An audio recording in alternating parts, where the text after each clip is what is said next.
વડોદરાના પાદરામાં કમોસમી વરસાદ બાદ ખેડૂતો પર આપ ફાટ્યું છે। પાદરામાં બાગાયતી પાકોમાં મોટા પ્રમાણમાં નુકસાન, જાંબુના પાકને વધુ નુકસાન થતા ખેડૂતોએ વેદના ઠાલવી। 40થી વધુ જાંબુની વાડીઓમાં પાકમાં ઈયળો પડી ગઈ અને પાક પણ ખરી પડ્યો। ખેડૂતોએ સરકાર પાસે સર્વે કરીને યોગ્ય વળતર આપવાની માંગ કરી છે।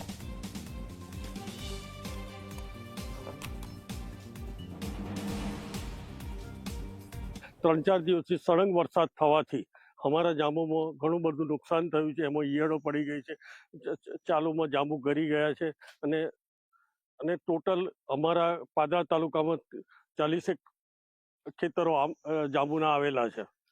તો તેમાં આ પ્રમાણે નુકસાન થવાથી સરકારશ્રીને અમે અરજ કરીએ છીએ કે યથાશક્તિ અમને યોગ્ય વળતર મળે એવી કૃપા કરો।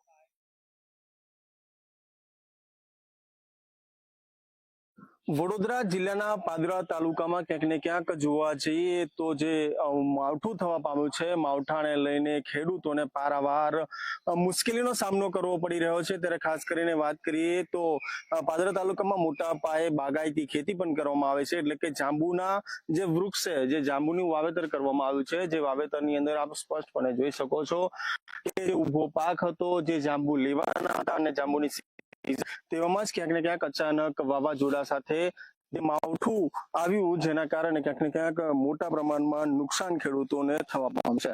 ચોક્કસ પ્રમાણે પાદરા તાલુકામાં 40 ઉપરાંતના જે બાગાયતી જે ખેતી કરવામાં આવતી હોય છે જાંબુની, તેમાં ક્યાંક ને ક્યાંક હાલ છે સ્પષ્ટપણે આપ જોઈ શકો છો કે જે પાક તૈયાર હતો તે ખરી જવા પામ્યો છે, જેને લઈને ખેડૂતો હાલ પારાવાર મુશ્કેલીઓ વેઠી રહ્યા છે। ચોક્કસ પ્રમાણે હાલ એ તમામ દ્રશ્યો છે તે હાલ G24 કલાકના કેમેરામાં જોઈ શકાય છે અને આપ અંદાજો લગાવી શકો છો કે જે પાક તૈયાર હતો, જે મહામૂલો પાક છે ખેડૂતોનો, તે તૈયાર હતો અને જે વરસાદ પડ્યો, વરસાદ પડતાની સાથે જ ક્યાંક ને ક્યાંક હું આપને કેમેરામેનને કહીશ કે આ દ્રશ્યો બતાવે કે જે રીતે આપ જોઈ શકો છો કે હાલ જે જાંબુ છે, જાંબુ પર ઈયળ ક્યાંક ને ક્યાંક પડી ગઈ છે। જે વરસાદ પડ્યો જેના કારણે જાંબુ પર ઈયળ પડી જતી હોય છે, તેવામાં જ કમોસમી વરસાદ, જે માવઠું પડ્યું એના કારણે આ નુકસાન થવા પામ્યું છે। એટલે ચોક્કસ પ્રમાણે હાલ જે સ્થિતિ જોવા જઈએ તો વડોદરા જિલ્લાના અલગ અલગ તાલુકાઓ સાથે પાદરા તાલુકામાં પણ ખૂબ મોટું નુકસાન થવા પામ્યું છે। એટલે ચોક્કસ પ્રમાણે પાદરા તાલુકામાં જે બાગાયતી ખેતી છે તેને ખૂબ મોટું નુકસાન થયું છે। ખેડૂતો મોટા પ્રમાણમાં છે તે ક્યાંક ને ક્યાંક જાંબુની ખેતી કરતા હોય છે, કેરીની ખેતી કરતા હોય છે, તેવામાં જ આ માવઠું થઈ ગયું। જે સિઝન હતી, સિઝનની તેવામાં જ આ માવઠું થતાની સાથે જ ખેડૂતોને પારાવાર મુશ્કેલીઓ વેઠવી પડી રહી છે।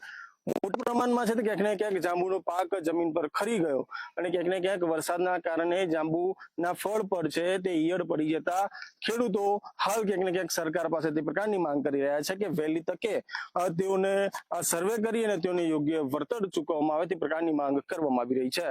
કેમેરામેન સંતોષ માલી સાથે મિતેશ માલી, ઝી મીડિયા, વડોદરા, પાદરા।